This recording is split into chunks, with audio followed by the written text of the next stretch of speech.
कल हमने लास्ट में कुछ जनरल कंडीशंस देखी थी, याद है? सारे के सारे जनरल कंडीशंस वाले पॉइंट ऑलरेडी वही थे। पहला हमें एप्लीकेशन देनी है एक स्टॉक एक्सचेंज को, किसके लिए? In principle approval, first time approval के लिए, इनिशियल अप्रूवल। फिर हमारे सारे के सारे शेयर्स डीमैट फॉर्म में होने चाहिए। हमें डिपॉजिटरी को भी एप्लीकेशन देनी है। उसके बाद जो नेक्स्ट पॉइंट थे, ये हमारा जनरल कॉर्पोरेट पर्पस के लिए हम कितना अमाउंट ले सकते हैं? 25। अनआइडेंटिफाइड इन्वेस्टमेंट के लिए 25, दोनों मिला के मैक्स टू मैक्स 35 ले सकते हैं। उसके बाद एक 75% वाला था पॉइंट, वो कौन सा था?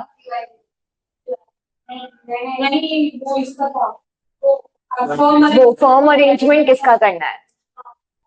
आपका प्रोजेक्ट कॉस्ट में से आपका इशू हटाओ जो होने वाला है, इंटरनल अप्रूवल हटाओ, उसके बाद जो भी अमाउंट है उसका 75% का हमें फर्म अरेंजमेंट करके रखना है फाइनेंस का। नेक्स्ट कुछ अदर इंपॉर्टेंट एक्सपेक्ट में वापस बोला था। अब यहाँ पे मिनिमम प्रमोटर कंट्रीब्यूशन पूरा का पूरा टॉपिक ही आएगा। ये हमारा गोल्डन है, दैट इज प्रमोटर का कंट्रीब्यूशन 20% तो रहता ही है। उसके बाद प्रमोटर की कंट्रीब्यूशन पे कुछ लॉक इन रिक्वायरमेंट भी हमें देखनी है, मिनिमम सब्सक्रिप्शन भी आगे देखना है। तो ये सारी चीजें ऑलरेडी जो अपने को आगे पॉइंट्स देखने हैं। एक स्टॉक एक्सचेंज को हम डेजिग्नेटेड स्टॉक एक्सचेंज चूज करेंगे एंड उसके बाद ये जनरल कॉर्पोरेट पर्पस वाला भी हमने पॉइंट देख लिया था। नेक्स्ट ये भी हो गया था कि अगर आप ओएफएस दैट इज ओएफएस कर रहे हो, ऑफर फॉर सेल, तो उस केस में आपका शेयर्स कितने आपने हेल्ड किए होने चाहिए टाइम पीरियड के लिए? सिक्योरिटीज 1 ईयर के लिए हेल्ड की होनी चाहिए। एंड अगर आपने पहले कोई कन्वर्टेबल सिक्योरिटी हेल्ड की तो उनका टाइम 1 ईयर में इंक्लूड करेंगे या नहीं करेंगे? उसका टाइम हम 1 ईयर में इंक्लूड करेंगे। अब ये नॉन एप्लीकेबिलिटी कि जो 1 ईयर का हमारा लॉक इन का रिक्वायरमेंट था वो कब कब एप्लीकेबल नहीं होगा, वो चीजें हमें देखनी है। तो 3 केसेस में अपनी नॉन एप्लीकेबिलिटी रहती है। पहले, अगर आपकी कोई भी गवर्नमेंट कंपनी है या स्टैट्यूटरी कॉर्पोरेशन है, तो ये हमारा फर्स्ट पॉइंट है कि जो 1 ईयर का लॉक इन रिक्वायरमेंट है इन लोगों पे एप्लीकेबल नहीं रहेगा। ये लोग ओएफएस कर सकते हैं विदाउट इवन 1 ईयर का रिक्वायरमेंट। पहले बोला है the offer of the sale किसके लिए? अगर गवर्नमेंट कंपनी कर रही है ओएफएस का सिक्योरिटी, इनका हो रहा है स्टैट्यूटरी अथॉरिटी या फिर कोई भी एसपीवी, जो कि कौन ओन कर रहा है? गवर्नमेंट कंपनी या स्टैट्यूटरी अथॉरिटी, और जो इंफ्रास्ट्रक्चर सेक्टर में है। ये पॉइंट ध्यान में रखना। कौन कौन के लिए 1 ईयर अप्लाई नहीं होंगे? गवर्नमेंट कंपनी, अपनी स्टैट्यूटरी सोसाइटी या फिर कोई भी कॉर्पोरेशन या फिर एसपीवी जिसमें इन लोगों ने अपना होल्डिंग करके रखा है और वो सारी इंफ्रास्ट्रक्चर प्रोजेक्ट के रिलेटेड काम कर रहे हैं। तो अगर इनके पास सिक्योरिटी 6 महीने भी रहे तो चलेगा या नहीं चलेगा? वो ओएफएस में दे सकते हैं। सेकेंड पॉइंट हमारा आता है इक्विटी शेयर ओएफएस। आपने मान लो चलो एक एग्जांपल लेते हैं। जैसे ए कंपनी है, ए कंपनी के आपने इक्विटी शेयर ओन करके रखे थे और वो आपने मान लो 2 साल के लिए ओन किए। फिर इस कंपनी का मान लो डीमर्जर हो गया और डीमर्जर के बाद ए कंपनी बन गई और बी कंपनी अलग, दो कंपनीज बन गई। तो आपको ए कंपनी के भी शेयर्स मिलेंगे और बी कंपनी के भी शेयर्स मिलेंगे।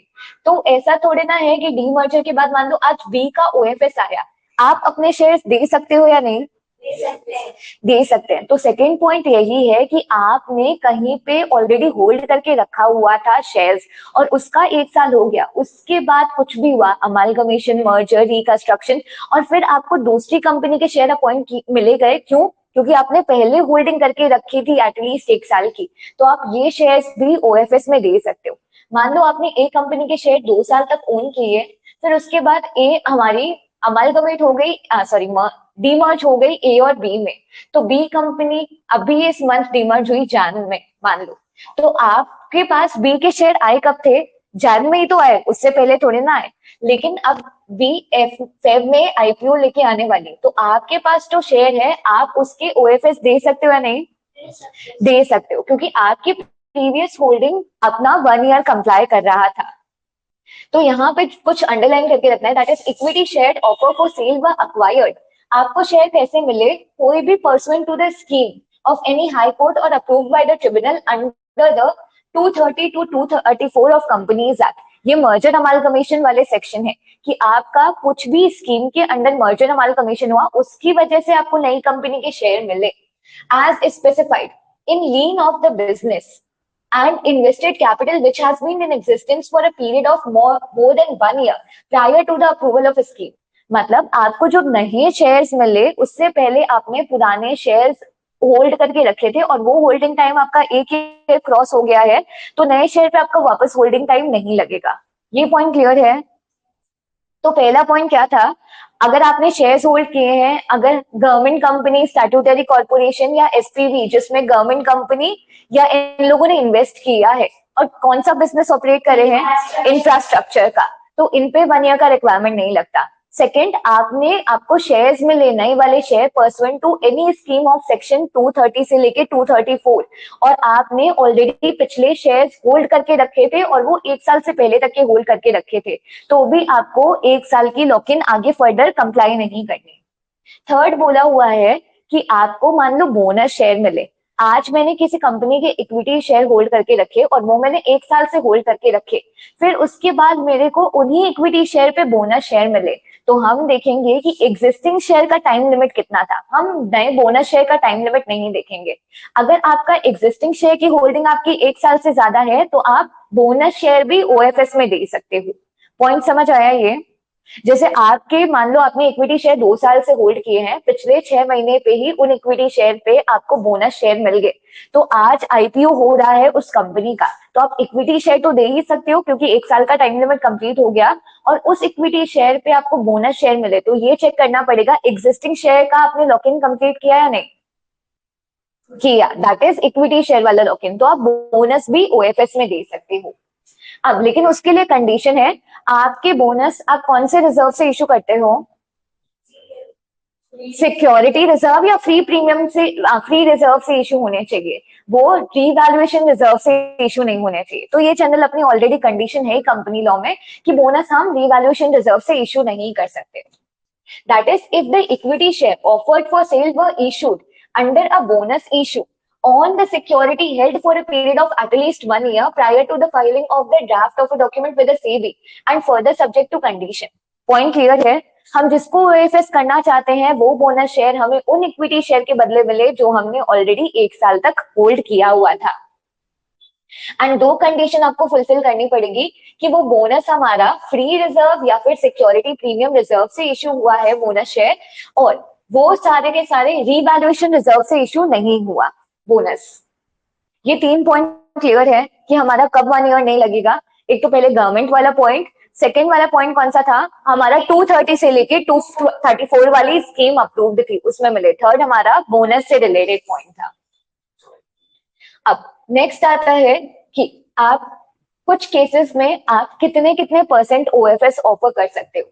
तो फर्स्ट पॉइंट यहाँ पे बोला हुआ है, just try to interpret this point.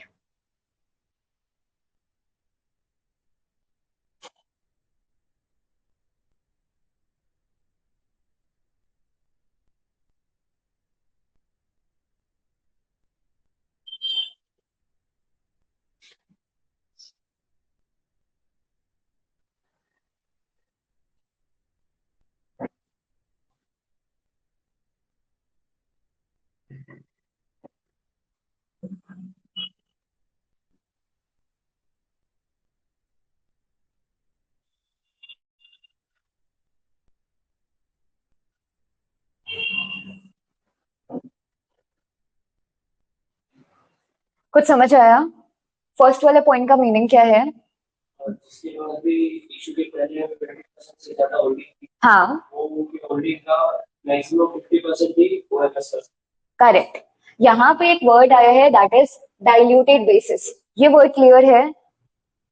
Diluted basis का मतलब होता है कि कोई भी कन्वर्टेबल सिक्योरिटी अगर आज के दिन में कन्वर्ट हो जाती तो हमारी शेयर कैपिटल कितनी होती, उसको हम फुल्ली डाइल्यूटेड बेसिस बोलते हैं।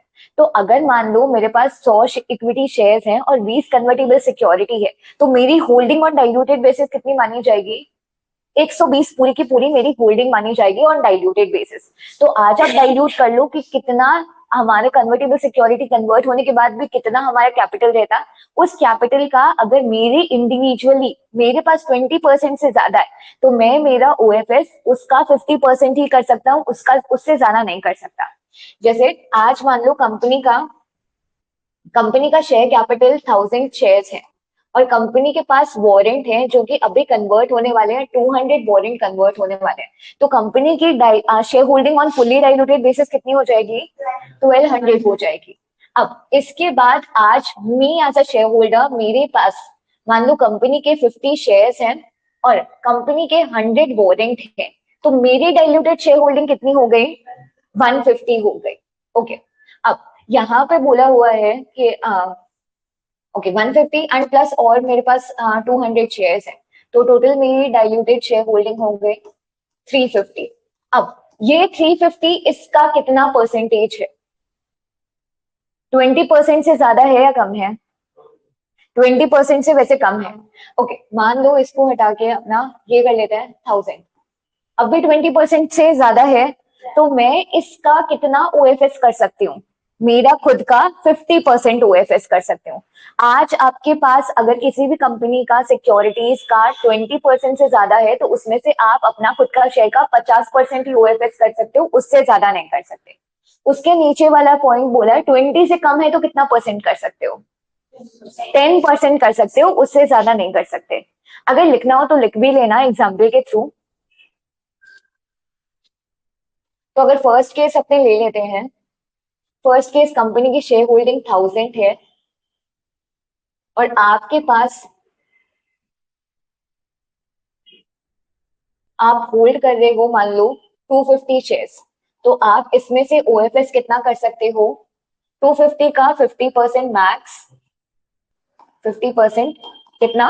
125 आप शेयर्स ओएफएस कर सकते हो। ये फर्स्ट केस। सेकेंड, आपकी अगर शेयर होल्डिंग लेस देन 20% है, मान लो आपकी शेयर होल्डिंग 100 शेयर्स ही है, तो इस केस में आप ओएफएस कितना कर सकते हो? मैक्स टू मैक्स अपनी शेयर होल्डिंग का 10% कर सकते हो, मतलब यहाँ पे 10 शेयर्स आप कर सकते हो मैक्स टू मैक्स ओएफएस। ये दोनों पॉइंट क्लियर है?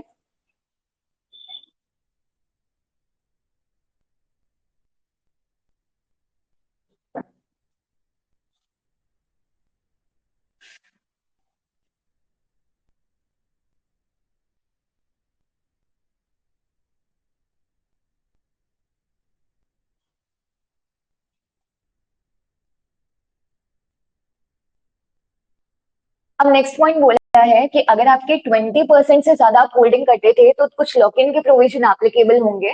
वो हम जब प्रमोटर और दूसरे लोगों का लॉक इन देखेंगे तभी वो आगे प्रोविजन आएंगे। नेक्स्ट बोला है इशू ऑफ वारंट्स। वारंट्स क्या होते हैं? ऑप्शन होता है कि आप फ्यूचर में आपको एक्सरसाइज कर सकते हो या नहीं कर सकते। करेक्ट, वारंट हमारा, वारंट वैसे कोई सिक्योरिटी नहीं है, एक इंस्ट्रूमेंट है जो हमें राइट देता है कि हमें फ्यूचर में कंपनी के शेयर खरीदने हैं या नहीं। वैसे तो वारंट हमेशा किसी सिक्योरिटी के साथ अटैच होता है। आज कंपनी मान लो आईपीओ कर रही है शेयर्स का, तो वो शेयर्स के साथ साथ वारंट अटैच करके दे देती है। तो warrant is generally like a coupon कि आज आपको इक्विटी शेयर्स परचेज करने हैं या नहीं करने उस प्राइस पे। तो वारंट पे क्या लिखा होता है कि आपको इस टेन्योर के बाद हमारी कंपनी के इक्विटी शेयर परचेज करने का राइट है एट सम सर्टेन प्राइस। तो आज एक वारंट पे अगर लिखा हुआ है, तो नॉर्मली होता क्या है, ये हमारा ओरिजिनल शेयर्स या सिक्योरिटी है, इसके बाद ऐसा ऐसे ये लाइंस देखी हुई है, इसको अपन कोई भी पेज होता था तो ऐसे फाड़ते थे, अगर ये एग्जैक्ट लाइन होती है। तो वारंट भी ऐसे ही होता है कि नॉर्मल शेयर्स या सिक्योरिटी जब फिजिकल सर्टिफिकेट होते थे तो नीचे वारंट अटैच होता था। यहाँ पे लिखा होता है था कि you have a right to purchase one equity share of the company and फिर टाइम लिमिट दी होती थी, इतने टाइम के बाद आप एक्सरसाइज कर सकते हो एट दिस प्राइस। तो दैट इज वारंट कि आपके पास राइट है, अब आपके पास ऑप्शन है, आपको खरीदना है तो खरीदो, नहीं खरीदना है तो नहीं खरीदो। तो वारंट के लिए इनिशियल कुछ पॉइंट्स है। पहला बोला है कि वारंट का टेन्योर हमारा मैक्स टू मैक्स 18 मंथ का होगा। आज कंपनी ने कोई वारंट इशू की है तो उसके अगेंस्ट वो शेयर से सिक्योरिटी कब इशू करेगा, कोई टाइम लिमिट हमें पता होनी चाहिए। आज कंपनी ने वारंट इशू की है तो उसको 18 मंथ के अंदर अंदर कंपनी को शेयर से सिक्योरिटी इशू करनी ही पड़ेगी। तो वारंट का मैक्स टेन्योर 18 मंथ हो सकता है। उसके बाद एक स्पेसिफाइड सिक्योरिटी में है वन और मोर वारंट अटैच टू इट। एक शेयर या सिक्योरिटी पे एक वारंट या उससे ज्यादा वारंट हो सकता है, क्योंकि ये काइंड ऑफ कूपन ही है। नेक्स्ट आता है कि आज आप वारंट परचेज करो, वारंट का भी एक प्राइस होता है। आज अगर मेरे को वारंट खरीदना है तो मेरे को कुछ प्राइस पे करना पड़ेगा। तो कुछ अपफ्रंट प्राइस होता है जो आपको इनिशियली पे करना पड़ता है। तो वो बोला हुआ है 25% आपको अपफ्रंट पे करना पड़ता है। अगर वारंट में लिखा है कि आपके पास 1 साल के बाद राइट है टाटा मोटर के शेयर खरीदने का 1000 रुपए में, तो अपफ्रंट उसका 25% आप पे कर दो, दैट इज 250 रुपीज पे कर दो, तो आपको वारंट मिल जाएगा। फिर आप बाकी का बचा हुआ पैसा पे कर देना जैसा कॉल करते हैं। अब वारंट में दो चीजें हो सकती है, या तो हम फिक्स्ड प्राइस बोल सकते हैं कि आपको उस दिन ये सिक्योरिटी इस दाम पे मिलेगी। दूसरी एक चीज हो सकती है, हम मेथड दे सकते हैं कैलकुलेशन का कि प्राइस उस मेथड से कैलकुलेट होगा। तो यहाँ पे बोला है द प्राइस और formula for determining the exercise of price of the warrant shall be determined upfront and disclosed in the offer document. तो हम वारंट का प्राइस ऑलरेडी डिस्क्लोज करके रखेंगे। अगर हम आज प्राइस पे नहीं आ पा रहे तो हम फॉर्मूला बताएंगे कि हम फाइनली प्राइस कौन से फॉर्मूला पे कैलकुलेट करेंगे। And at least 25% of the consideration amount based on the exercise price shall be received upfront. Next case आता है, however, in case the exercise price of the warrant is based on the formula, 25% of the consideration amount based on the cap price of the price band determined for the listed equity share or convertible security shall be received upfront. तो ये point क्या बोल रहा है, इस point का क्या interpretation है?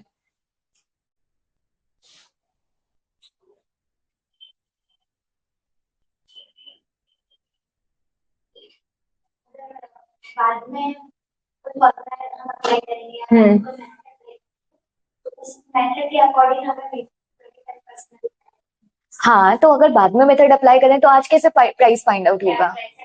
क्या प्राइस, हम मेथड में एक रेंज बता देंगे कि उस टाइम इतने से इतने रेंज का आपका शेयर जा सकता है, उसका क्या प्राइस एंड उसका 25% आप ले लोगे। नेक्स्ट आता है, in case the warrant holder does not exercise the option to take the equity share against any warrant held by the warrant holder within 3 months from the date of the payment of consideration the consideration shall be forfeited. यहाँ पे बोला है warrant की due date. अगर मान लो warrant में लिखा था कि 1 साल के बाद आपका वारंट कन्वर्ट होके शेयर बन जाएगा, तो आपका वारंट आज तो कन्वर्ट होगा नहीं, 1 साल के बाद कन्वर्ट होगा।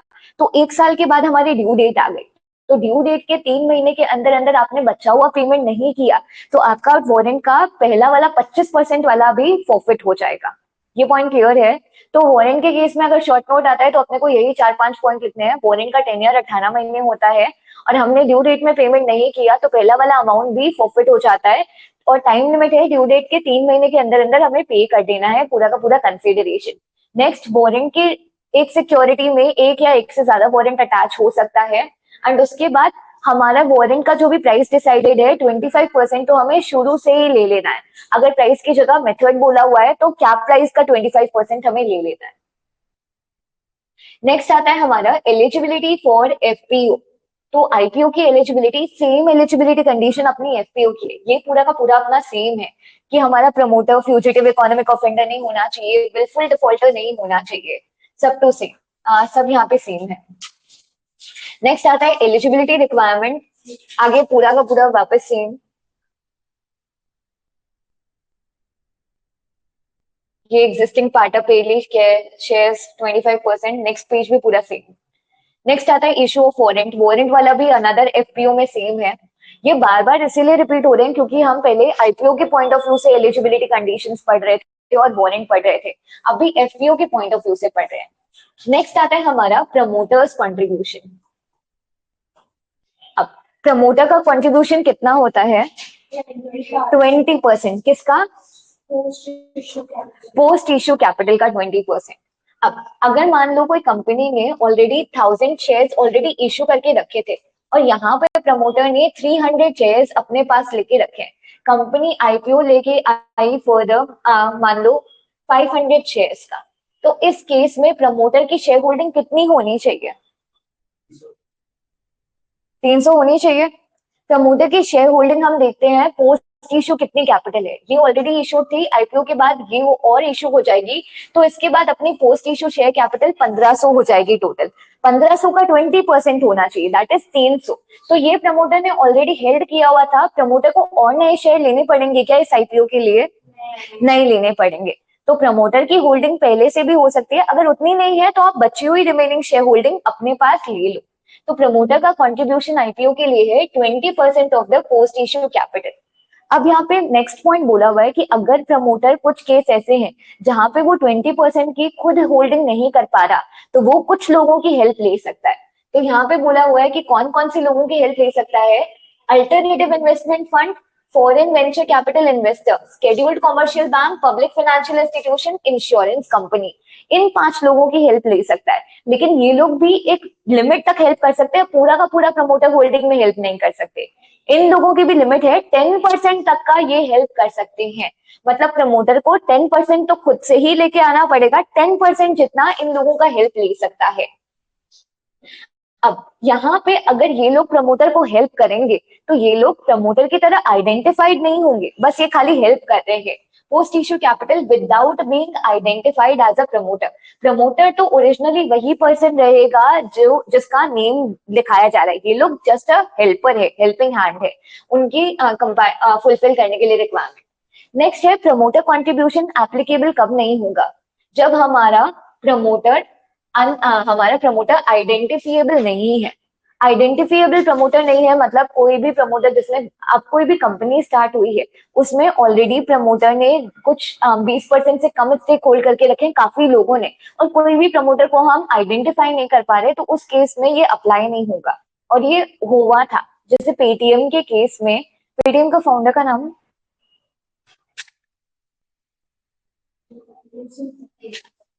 हाँ गूगल यूज कर सकते हैं, आई गेस सुरेश समथिंग था, I am just forgetting. Paytm का प्रमोट,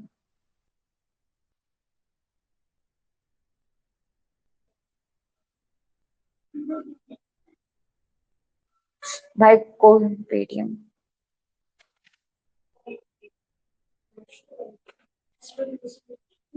हाँ सॉरी माय बैड, हाँ विजय शर्मा, हाँ विजय शेखर शर्मा।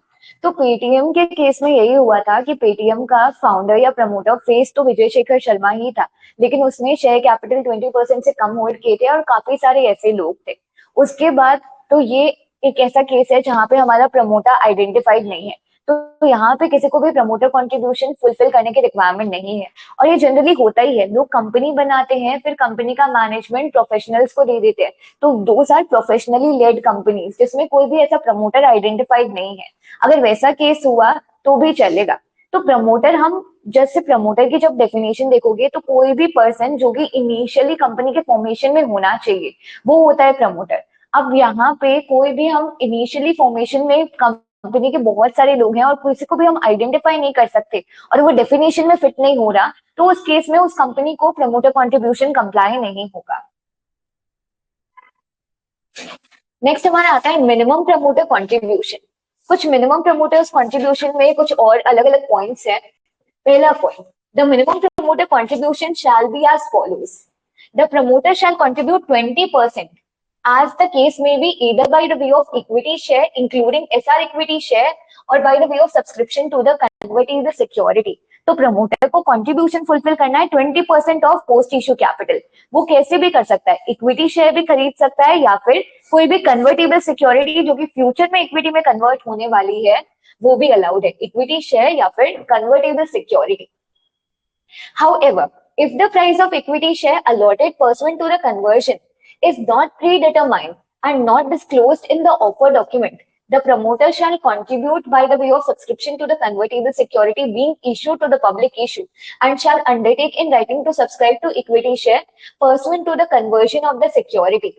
अगर प्रमोटर मान लो कोई भी कन्वर्टेबल सिक्योरिटी में आज अपना पैसा लगा रहा है और उससे प्रमोटर्स कंट्रीब्यूशन फुलफिल कर रहा है और वहां पे ये नहीं बताया गया कि कन्वर्टेबल सिक्योरिटी इक्विटी शेयर्स में किस प्राइस में कन्वर्ट होगी, तो प्रमोटर को अंडरटेकिंग देनी पड़ेगी कि वो कन्वर्टेबल सिक्योरिटी जिस प्राइस में भी कन्वर्ट होगी उस प्राइस में वो खरीदने को तैयार है।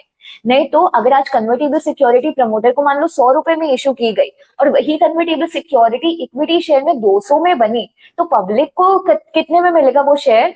200 में मिलेगा। और प्रमोटर से हमने 100 ही रुपए ले लिए थे उस कन्वर्टेबल सिक्योरिटी के लिए, तो वो पब्लिक के लिए गलत हो जाएगा। तो यहाँ पे बोला कन्वर्टेबल सिक्योरिटी का अगर हमें शुरू से ही पता है कि इतने के इक्विटी शेयर्स में बनेगी तो प्रमोटर को वो अमाउंट देना है। अदरवाइज हमें नहीं पता कि कितने अमाउंट के इक्विटी शेयर में वो कन्वर्ट होगी, तो प्रमोटर को अंडरटेकिंग देनी पड़ेगी कि वो कन्वर्जन के बाद इक्विटी शेयर के लिए सब्सक्राइब करेंगे, मतलब उसी सेम रेट पे सब्सक्राइब करेंगे।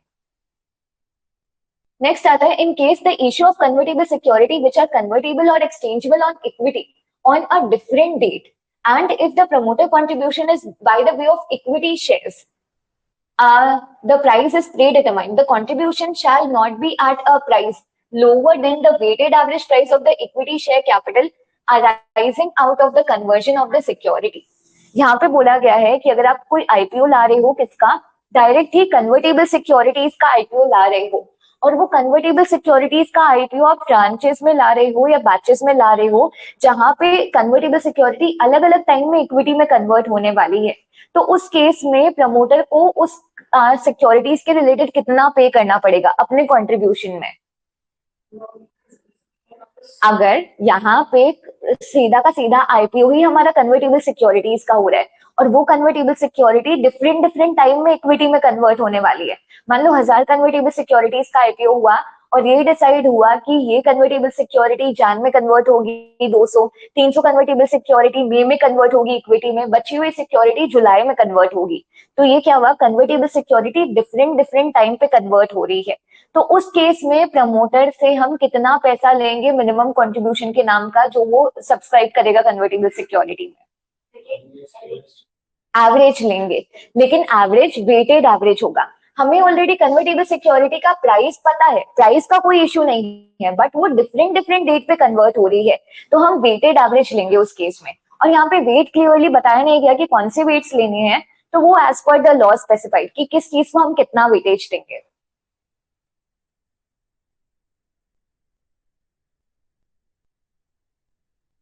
यहां तक सारे पॉइंट अपने क्लियर है।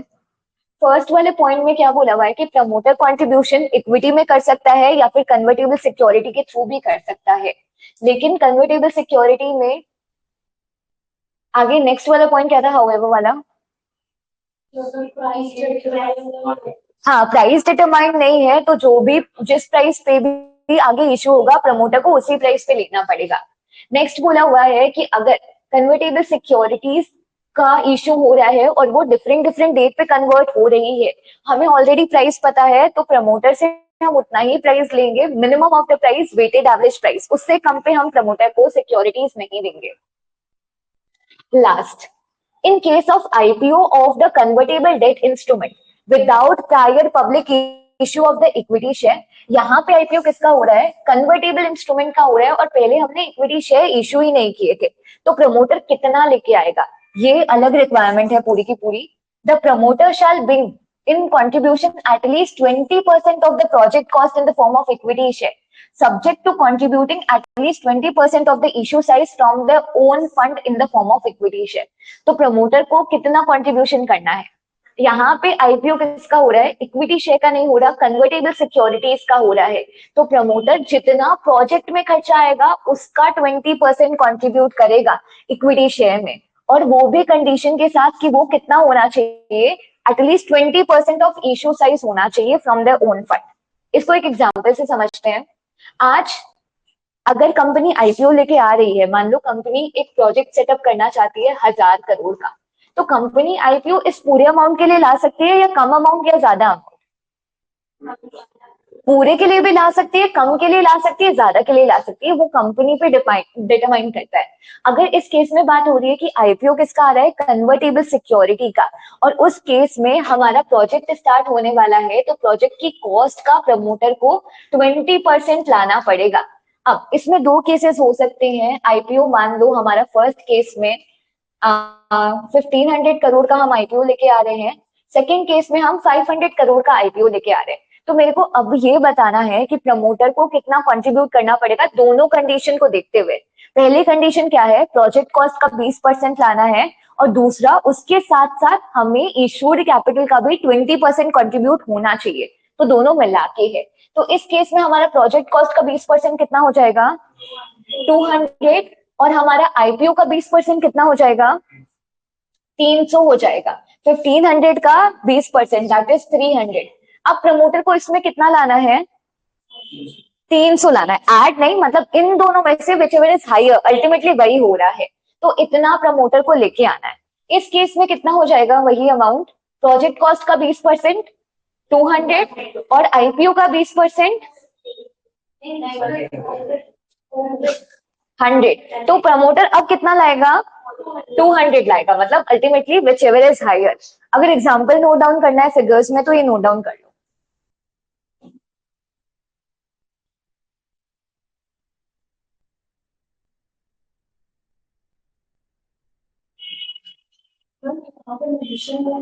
कहाँ पे, सी यहाँ पे एक बार इसको रीड करते हैं अपने वापस। In case of an IPO of convertible debt instrument without prior public issue of equity, the promoter shall bring in the contribution of at least 20% of the project cost in the form of equity share subject to contribution। मतलब ये तो comply होना चाहिए, ये भी comply होना चाहिए, subject to contributing at least 20% of the issue size in their form of equity from their own fund। ये दोनों साथ में कंप्लाई होने चाहिए। तो अल्टीमेटली रीडिंग के बाद यही आ रहा है, whichever is higher। हाँ,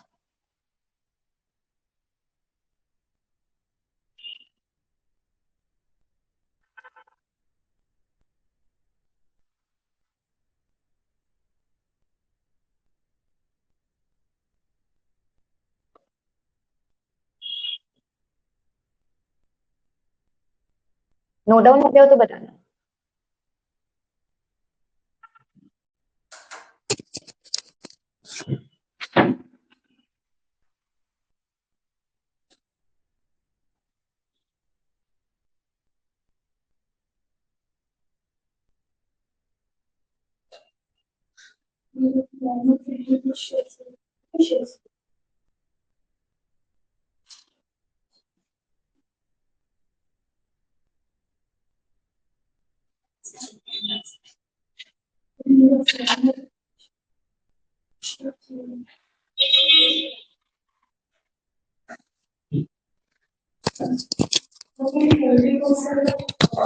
हाँ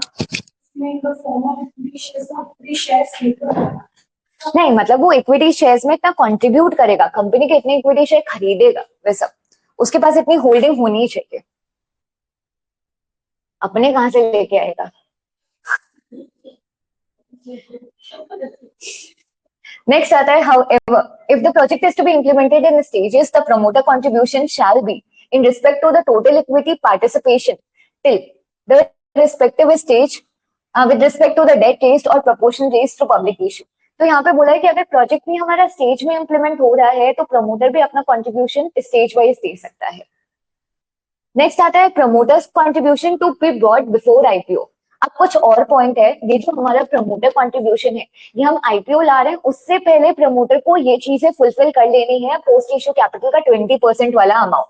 तो यहाँ पे अंडरलाइन कर लेना, at least 1 day prior to the date of opening of issue, उस दिन तक हमारा प्रमोटर का कंट्रीब्यूशन आ जाना चाहिए।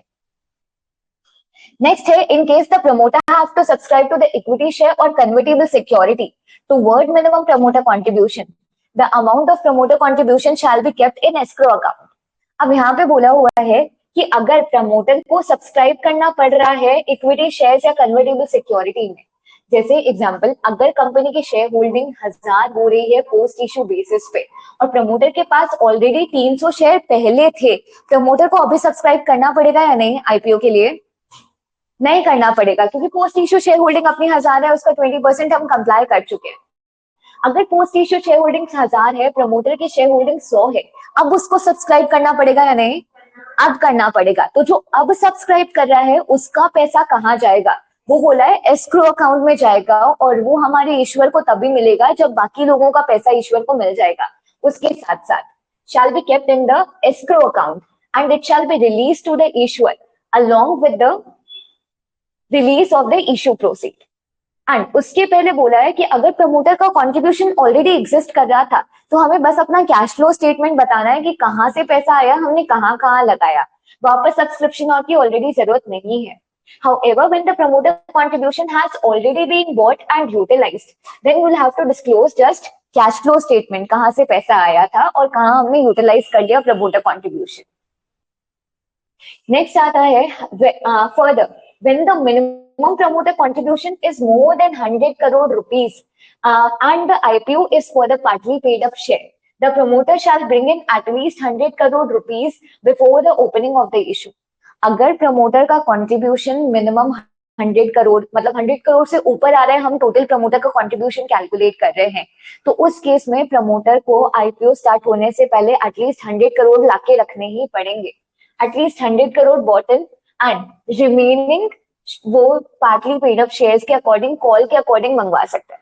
जैसे यहाँ पे बोला हुआ है कि अगर प्रमोटर का कंट्रीब्यूशन हमने कैलकुलेट किया और प्रमोटर को कुछ पैसे लाने बन रहे हैं कंट्रीब्यूशन के अकॉर्डिंग और वो पैसे 200 करोड़ 100 करोड़ से ज्यादा है, तो प्रमोटर मिनिमम 100 करोड़ तो ले ही आएगा। और इश्यू किस टाइप का था, पार्टली पेड अप शेयर का था, तो मिनिमम 100 करोड़ ले आओ, बाकी हम जैसे जैसे शेयर होल्डर से पैसे कॉल करेंगे तुम भी उसी टाइम बाकी के पैसे अपने ट्रांचेस में या बैचेस में देते रहना। पॉइंट क्लियर है ये? नेक्स्ट आता है promoter contribution shall be computed on the basis of post issue capital. ये ऑलरेडी हमने देखा था कि प्रमोटर कंट्रीब्यूशन हमारा पोस्ट इश्यू एक्सपैंडेड कैपिटल में आएगा। एक्सपैंडेड कैपिटल में बोला है कि हमारी डाइल्यूटेड बेसिस पे होना चाहिए, सारी की सारी कन्वर्टेबल सिक्योरिटीज हम मानेंगे कि आज के दिन कन्वर्ट हो चुकी है, उसके बाद ही हम पोस्ट इश्यू कैपिटल कैलकुलेट करेंगे। That is assuming that full proposed conversion of convertible securities into equity and उसके बाद वही ईसॉप वाला भी आपका वेस्ट हो जाना चाहिए। तो हमारा डाइल्यूटेड बेसिस का मतलब ही ये होता है कि कोई भी कन्वर्टेबल पार्ट आज के दिन में अगर हमारा कन्वर्ट हो जाता है तो हमारी शेयर होल्डिंग कितनी होगी, तो प्रमोटर कंट्रीब्यूशन भी हम 20% डाइल्यूटेड बेसिस पे ही कैलकुलेट करते हैं। नेक्स्ट आता है security ineligible for promoter contribution. कुछ ऐसी सिक्योरिटीज हैं जिनके रिलेटेड हम प्रमोटर कंट्रीब्यूशन में वो सिक्योरिटी काउंट ही नहीं कर सकते, इवन दो ये सिक्योरिटी प्रमोटर हेल्ड करता है, बट फिर भी ये 20% वाले पार्ट के लिए काउंट नहीं होंगे। तो इसमें 4 पॉइंट है अपने। फर्स्ट पॉइंट में बोला है specified security acquired during preceding 3 years.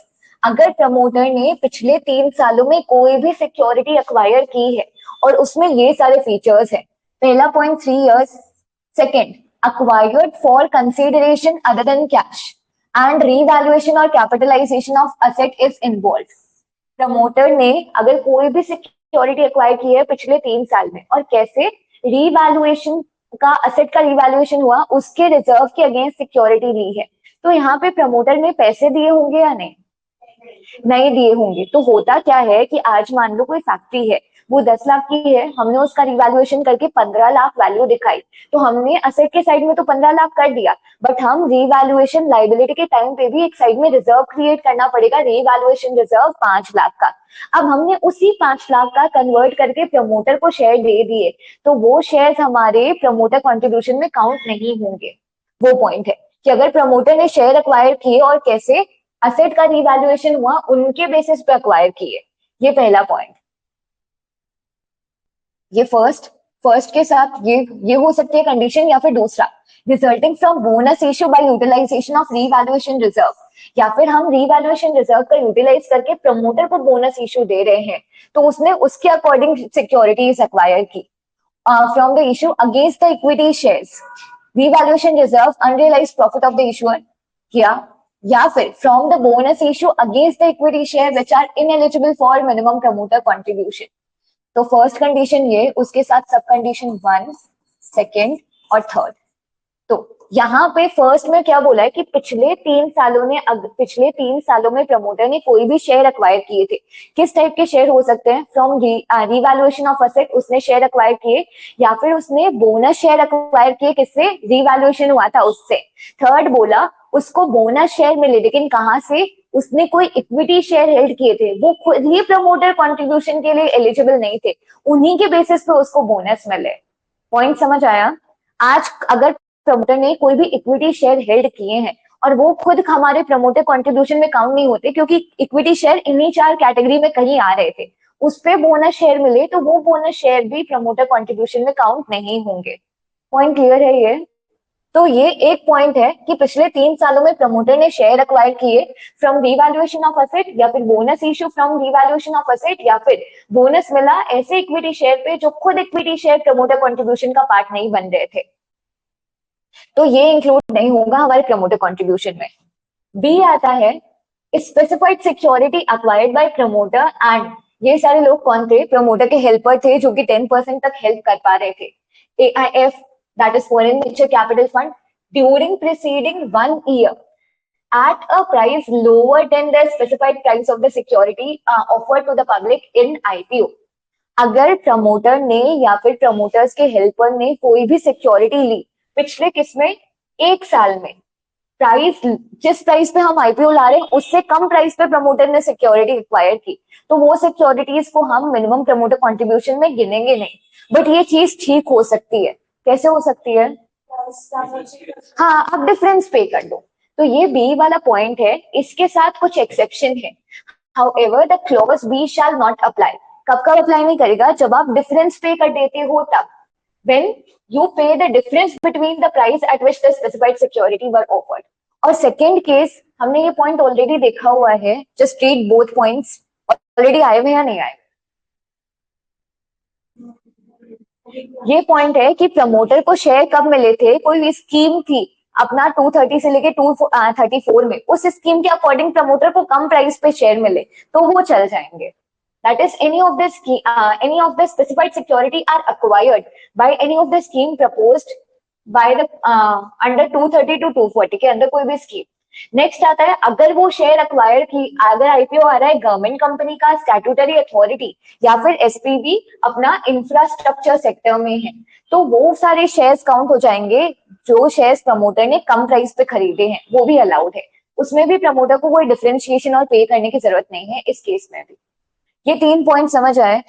Okay, ये थोड़ा ना टेक्निकल पार्ट है, तो इसको ना जितनी रीडिंग्स दोगे उतना इजियर लेवल पे जाएगा। फर्स्ट वाला पॉइंट क्या था?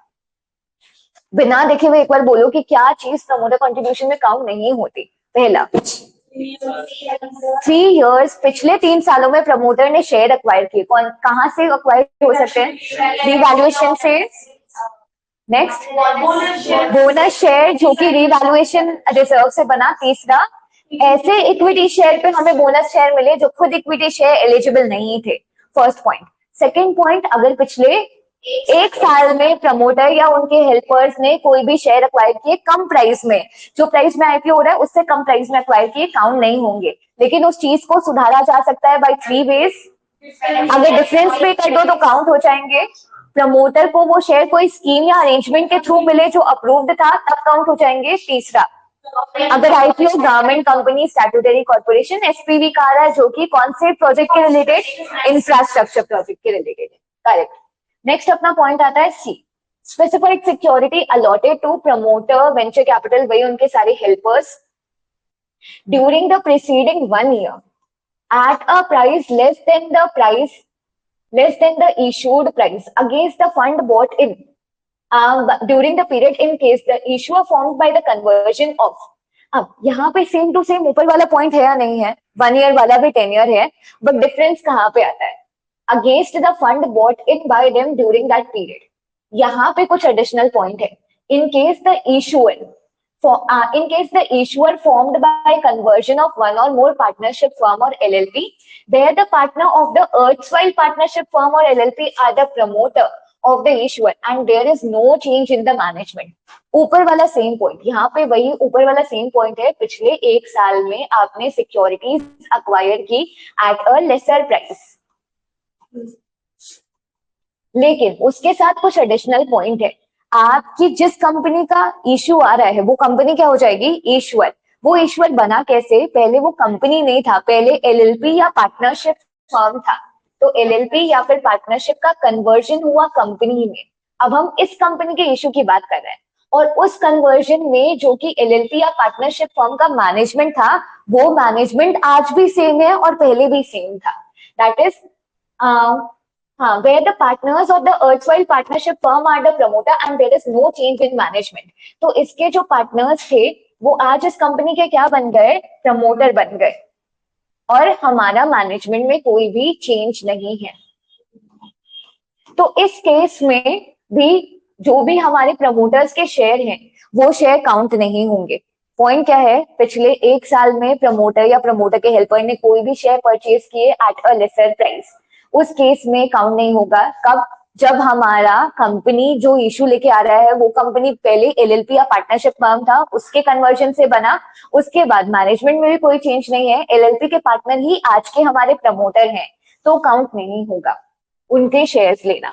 लेकिन इसका भी एक्सेप्शन है, अगर 1 साल से पहले शेयर्स परचेज किए होते तो काउंट होते या नहीं होते, होते. ऑब्वियसली यहाँ पे टाइमलाइन है ना, ड्यूरिंग द प्रीसीडिंग 1 ईयर, उससे पहले शेयर परचेज किए होते. तो इन्होंने फालतू का एक्सेप्शन बनाया हुआ है. C read, C specified security allotted to promoter against the capital existing for more than 1 year.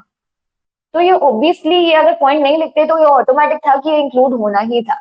ये 1 ईयर वाला है, कौन सा?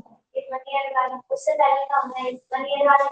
हाँ, मतलब पिछले 1 साल में आपने ये शेयर्स खरीदे या बेचे वो इंक्लूड नहीं हो रहा, उससे पहले आपने खरीदे थे तो वो अलाउड है.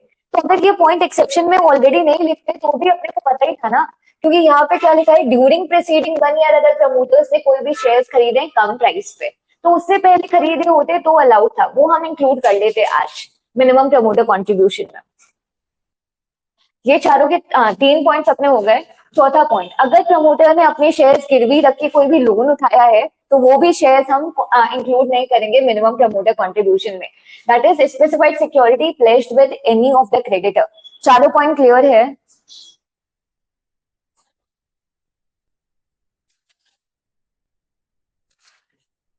नेक्स्ट आता है, आईपीओ के केस में प्रमोटर का कंट्रीब्यूशन का एग्जेम्पशन कब था? एक एग्जेम्पशन था, अनआइडेंटिफाइड प्रमोटर होता है. एफपीओ के केस में उसके साथ साथ कुछ और पॉइंट्स भी हमें देखने हैं.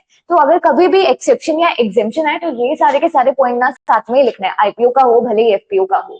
तो exemption from the requirement of the promoter contribution, कब कब हमारा प्रमोटर कॉन्ट्रीब्यूशन एफपीओ के केस में अप्लाई नहीं होगा? पहला, अगर हमारा आइडेंटिफिएबल प्रमोटर ही नहीं है तो प्रमोटर कॉन्ट्रीब्यूशन की बात नहीं आएगी. That is same as IPO.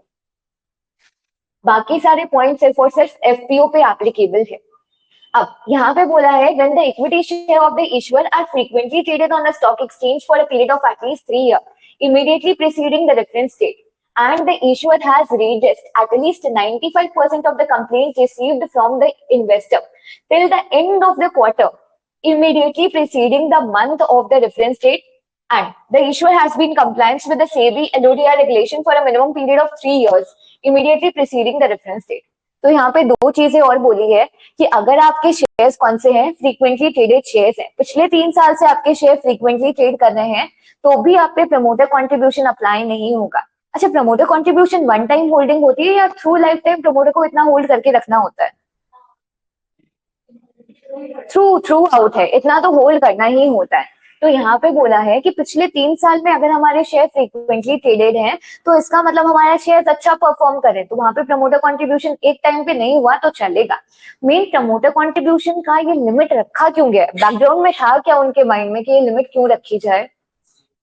Stability. आज कोई भी नई कंपनी रन हो रही है, अगर प्रमोटर ने उसमें अच्छा खासा स्टेक होल्ड करके रखा है तो हमें ये लगेगा कि हाँ, प्रमोटर अगर होल्ड करे तो कंपनी ढंग से चल रही है, कंपनी में कोई फ्लॉ नहीं है.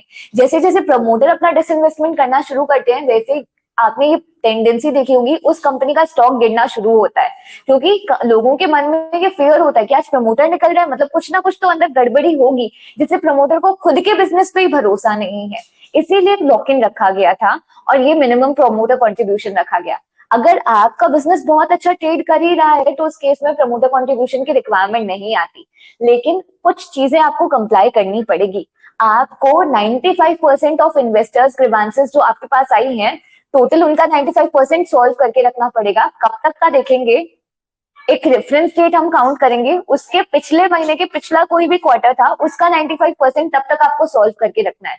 उसके बाद आपको सेबी के एलओडीआर का कंप्लायंस करना है पिछले 3 सालों में, तो आप पे मिनिमम प्रमोटर कॉन्ट्रीब्यूशन एप्लीकेबल नहीं होगा। ये सब एंड है, मतलब तीनों चीजें साथ में फुलफिल होगी तभी कॉन्ट्रीब्यूशन एप्लीकेबल नहीं होगा। नेक्स्ट बोला हुआ है, however if the issuer has not complied with the provision of the SEBI LODR during the last 3 years from the date of filing of the document, the disclosure has been made enough a document about the compliance during the 3 years.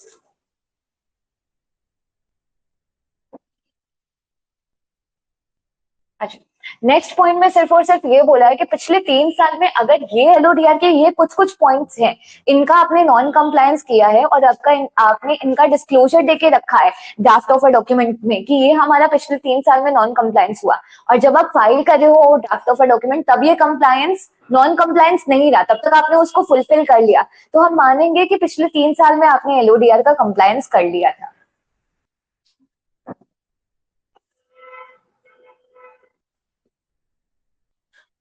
ये वाले point ये कल से start करेंगे क्योंकि पूरा का पूरा टॉपिक नए टॉपिक से रिलेट करता है, मिनिमम प्रमोटर कॉन्ट्रीब्यूशन। तो आज के लिए सिर्फ इतना ही, टिल दिस।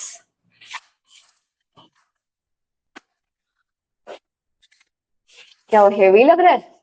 Yes, ma'am. तो एग्जीक्यूटिव में नहीं तो नया